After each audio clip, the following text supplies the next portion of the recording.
Welcome to the People Forward Leadership Podcast. I'm your host, Dr. Carol Parker Walsh. As an expert in transformational leadership and human development, and the creator of People Forward Leadership, I'm here to help you create thriving, engaged teams and unstoppable leaders. In each episode, we'll explore the strategies and insights that will elevate your leadership impact and drive lasting results. Get ready for a transformative journey filled with actionable steps. Let's go. Hello, and welcome to the People Forward Leadership Podcast. I am so glad you're joining me today because we are going to continue on our journey to unpack the People Forward Leadership Framework. And we started that conversation in the beginning, and particularly in episode 2, we focused in on the first pillar, which was leader awareness, which is not only the first pillar of the framework, but also a crucial foundation for leaders. And I just want to do a quick recap because in that episode, I shared that 95% of people believe they're self-aware, but really only 10 to 15% actually meet the criteria of true self-awareness. And self-awareness itself involves understanding your own values, your passions, your goals, your personality, your strengths, your weaknesses, as well as having an understanding of how other people are perceiving you. And this is a critical skill for leaders to possess, particularly if they're managing other people. It's crucial for high performance, for building and managing relationships, and to make smart, informed decisions that you are able to do because you're able to manage your own emotions and to regulate your emotions. So enhancing your self-awareness requires vulnerability, as we talked about, a practice of reflexivity, a practice of questioning your own assumptions about yourself, to seek feedback, and most importantly, to be open to the feedback that other people are telling you so that you can gain more insight of those blind spots that we all have and that we all don't see. There's no better recipe for a disaster than a leader who lacks self-awareness or one who believes they're already highly self-aware. I think we probably know a few of those people, but they're really not that aware and they won't even listen to, accept, or even be open to the feedback of others. And you know the people who, despite all their past achievements and qualifications, their intelligence, they display a complete lack of insight into how they're coming across. And unaware leaders, well, they cause increased stress in the workplace, decreased motivation, and tend to be great contributors to attrition and lower retention rates. And it can also manifest in incompatible communication styles or a culture where there is just a lack of trust. That's why leader awareness is the foundation of the People Forward Leadership Framework and why I just wanted to reiterate why that's so important, because without that, all the other pieces of it won't be successful. And that's why I'm excited about diving into the second pillar today, which is about developing an empowered ecosystem. Now, I want to start by sharing that I was meeting with a client a couple of weeks ago who was struggling with feeling overwhelmed, not uncommon for a leader. But she said that I just can't seem to get away from work, that my team is always coming to me for everything. And maybe you felt that way. Maybe you have had that issue of feeling frustrated with your team, wondering, did you hire the right people? And why are they always coming to you? And don't they know their jobs? But that's actually a telltale sign that your ecosystem is not empowered. So what do I mean by ecosystem? Well, I'm talking about your team and the environment that you are creating together. An empowered ecosystem is where your team members feel confident in their work, where they take ownership and accountability for their results, where they can communicate and deal with conflict effectively, and where they can solve problems without you needing to jump in all the time. And think about it for a moment. Think about your own team. Do they bring you problems without solutions? Do they ask for permission instead of taking the initiative? Do things grind to a halt or at least slow down significantly if you're not available? Or are you always in the middle of squabbles or disagreements or disputes with your team members? If you're nodding your head yes, please don't worry because you're not alone. Here's the thing. Most of us have been trained to believe that good leadership means having all the answers. It means that we're the hero of the story, that when someone brings us a problem, our natural instinct is to solve it. But when we constantly are providing answers, what we're actually doing is creating bottlenecks and limiting their own growth and development. I remember when I first realized this in my own leadership, I was so proud of being the go-to person until I found myself working nights and weekends trying to answer all of the issues and deal with all the challenges that my team was dealing with and they had them waiting for my input. And that's when it really hit me that I wasn't empowering them by showing up and answering all the questions and solving the problems. And I wasn't being a great leader doing it either, which is what I thought. What I was doing was not only enabling dependency, but I was really reinforcing dependency on my team. So I started to turn things around when I got feedback around that in my own leadership, and when I started getting exhausted by being the one always having the answers. I started with having each of my team members come to the table to talk about their roles and responsibilities. What were the projects they were working on? What were their duties? And I also had them share their expertise around the table. And this is really important because people have a lot of expertise they bring to the table that may or may not be realized in the roles or the responsibilities that they currently hold. I also had them talk about the input that they needed from each other or from particular people on the team, and the input that was required of them to give to other people on the team for them to be successful. And it really helped to open up their eyes to what really was possible.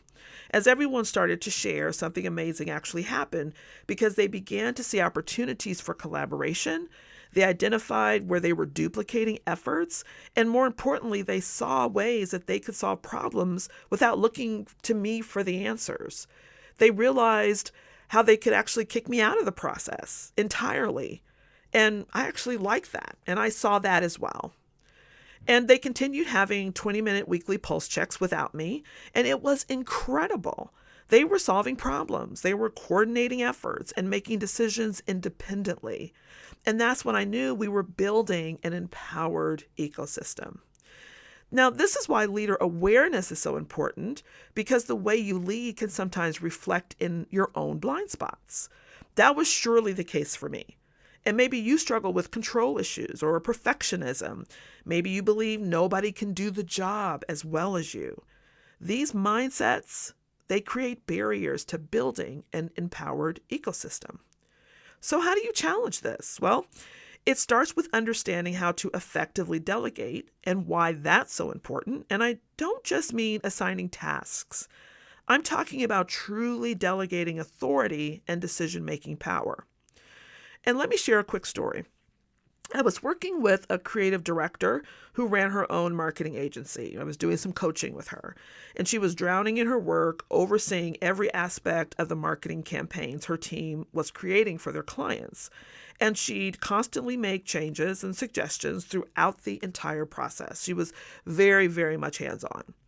And when I asked her about this approach, she explained that, well, it's my firm and my reputation is on the line, so it's important that I sign off on everything, which is valid. Anyone would say that or think that. But the problem was she was burning herself out and frustrating her team in the process. So when we started to work together, we started on helping her to start trusting her team so she could delegate and start letting go. And we got really clear on expectations up front, what success looked like for each project, what the client needed, what were the non-negotiables, what were the standard operating principles that needed to guide all of their activities. And once those were in alignment, she started to step back and giving her team more autonomy. And honestly, it wasn't easy for her to back off initially, right? But she gradually did so. And over time, not only did her team start to shine and exceed expectations, but her stress level dropped dramatically. And more importantly, she was able to focus her attention on more critical functions that she needed to be responsible for in her business. She was building an empowered ecosystem of people who could confidently take the lead on assignments and deliver exceptional work. And that's the difference between being the bottleneck and creating a system that empowers everyone. So what can you do? Well, here are 5 actionable steps that you can take to build your empowered ecosystem. First, create clear decision-making frameworks. Get specific about where your team has full autonomy. I like using a responsibility matrix that clarifies which decisions that they can make independently, which require consultation, and which need approval. Make this explicit so no one has to make assumptions. Everybody knows. Second, establish a problem-solving protocol. Before anyone brings you a problem, they should follow certain steps. Have them identify the issue, generate at least 2 potential solutions, evaluate the pros and the cons, and then come to you with a recommendation rather than just a problem. Now, not everything can be done that way, but by getting them on the pathway of thinking through solutions to the problems that they have, it'll help them feel more empowered to take care of things without needing your involvement.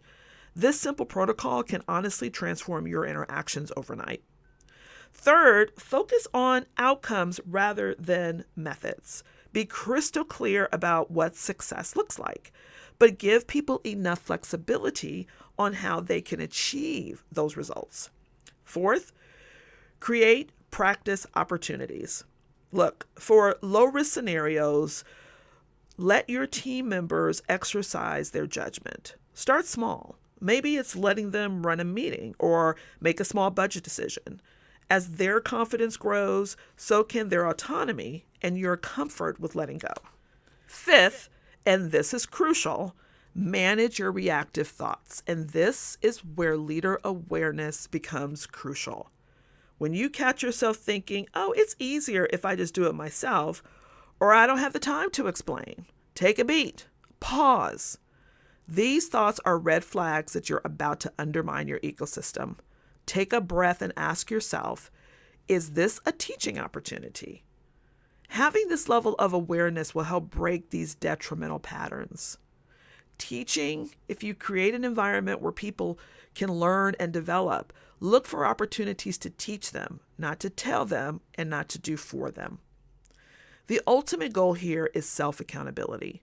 Team members who take ownership, follow through on commitments, solve problems proactively, learn from their mistakes, communicate effectively, collaborate efficiently, and even hold each other accountable.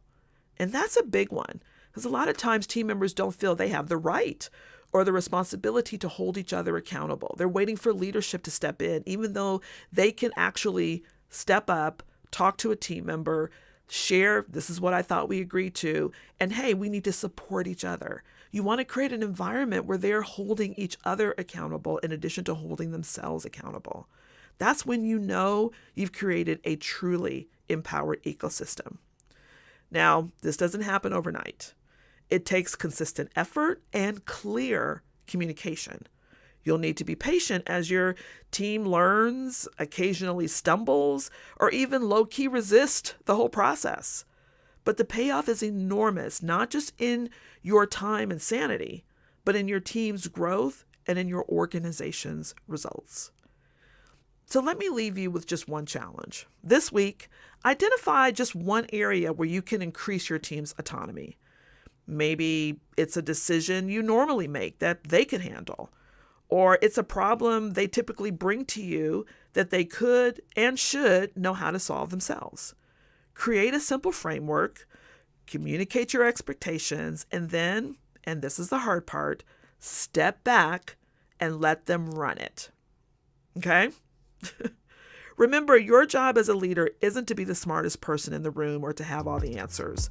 Your job is to create an environment where your team can thrive and grow into self-leaders. That's what a people-forward leadership is about. Thanks so much for joining me in this episode. And until next time, keep leading people forward. I'll see you soon. Thanks for tuning in to the People Forward Leadership Podcast. If you're ready to implement the insights and strategies shared in today's episode, schedule a call with our team to explore how we can help you drive talent retention, boost engagement, and develop extraordinary people-forward leaders in your organization. Plus, be sure to visit our website to access additional resources that will support your growth goals. Until next time, keep leading your people with purpose and confidence, And remember, when your people thrive, organizational success is inevitable.